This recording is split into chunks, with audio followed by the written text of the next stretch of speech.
ആരോഗ്യകരമായിട്ടുള്ള ശരീരം എങ്ങനെ ഉണ്ടാക്കാം? നമുക്കൊക്കെ ആരോഗ്യകരമായ ശരീരം ഉണ്ടാവുന്നത് വളരെ നല്ലൊരു കാര്യമാണ്.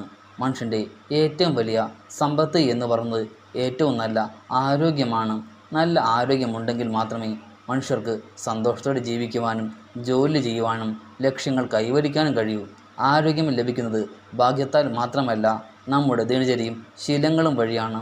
ശരിയായ ഭക്ഷണം വേണം. അതിന് ദിവസേന പച്ചക്കറികൾ, ഇലക്കറികൾ, പഴങ്ങൾ എന്നിവ ഭക്ഷണത്തിൽ ഉൾപ്പെടുത്തണം.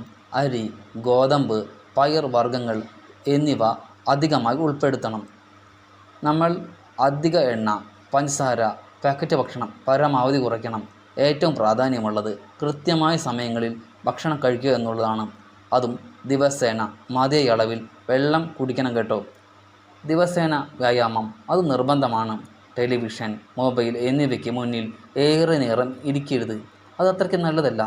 ദിവസേന ഏറ്റവും കുറഞ്ഞത് ഒരു 30 മിനിറ്റെങ്കിലും നടക്കണം. കൂടാതെ യോഗ, പ്രാണായാമം, സ്ട്രെച്ചിങ് തുടങ്ങിയവ ശരീരത്തിന് വളരെ നല്ലതാണ് കേട്ടോ. പിന്നെ നമ്മൾ നോക്കേണ്ട വേറൊരു കാര്യം എന്ന് വെച്ചാൽ ശരീരത്തിന് ഉറക്കം വേണം. അല്ലെങ്കിൽ നമ്മുടെ ശരീരം എന്ന് പറയുന്നത് ക്ഷീണിക്കാൻ ഇടവരും. 8 മണിക്കൂറെങ്കിലും ഒരു വ്യക്തി ഉറങ്ങണം. വൈകി ഉറങ്ങുന്നതും രാത്രികളിൽ ഏറെ ഉറക്കം കളഞ്ഞ് മൊബൈൽ ഉപയോഗിക്കുന്നത് പരമാവധി ഒഴിവാക്കണം. സ്ഥിരമായ സമയത്ത് ഉറങ്ങുവാനും നമ്മൾ ശ്രദ്ധിക്കണം. ശരീരം ആരോഗ്യകരമായിരുന്നാൽ നമ്മുടെ മനസ്സിൻ്റെ ആരോഗ്യം ശരിയായിരിക്കും. അല്ലെങ്കിൽ മറ്റു വഴി പറഞ്ഞാൽ ശരീരം ആരോഗ്യമാക്കാൻ മനസ്സും സന്തോഷമുള്ളതായിരിക്കണം.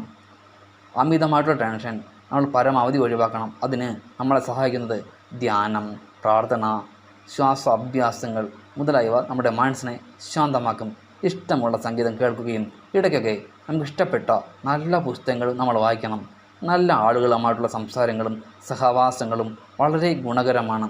പുകവലി, മദ്യപാനം, മയക്കുമരുന്നുകൾ നമ്മുടെ ശരീരത്തിനെ വളരെ ദോഷകരമായി ബാധിക്കുന്ന ഒന്നാണ്. ആരോഗ്യ പരിശോധന അത് വർഷം തോറും നമ്മൾ നടത്തണം. പിന്നെ നമുക്ക് വരുന്ന ചെറിയ അസുഖങ്ങൾ പോലും നമ്മൾ അവഗണിക്കരുത്. ആരോഗ്യകരമായ ശരീരം വേണമെങ്കിൽ നല്ല ഭക്ഷണം, നല്ല വ്യായാമം, നല്ല ഉറക്കം, നല്ല ശുചിത്വം എന്നിവ കൂടാതെ വളരെ സന്തോഷമുള്ള മനസ്സുകൂടി വേണം. ഇന്ന് ചെറിയ മാറ്റങ്ങൾ തുടങ്ങിയാൽ അങ്ങനെ നമുക്ക് ചെറിയ മാറ്റങ്ങളൊക്കെ തുടങ്ങാം. അത് പെട്ടെന്നൊരു മാറ്റം നമുക്കുണ്ടാവില്ല. പക്ഷേ കുറച്ച് നാൾ കഴിയുമ്പോൾ നമ്മുടെ ശരീരം കണ്ട് നമുക്ക് തന്നെ ഒരു അത്ഭുതം തോന്നും. നമുക്ക് തന്നെ ഒരു സന്തോഷം തോന്നി തുടങ്ങും.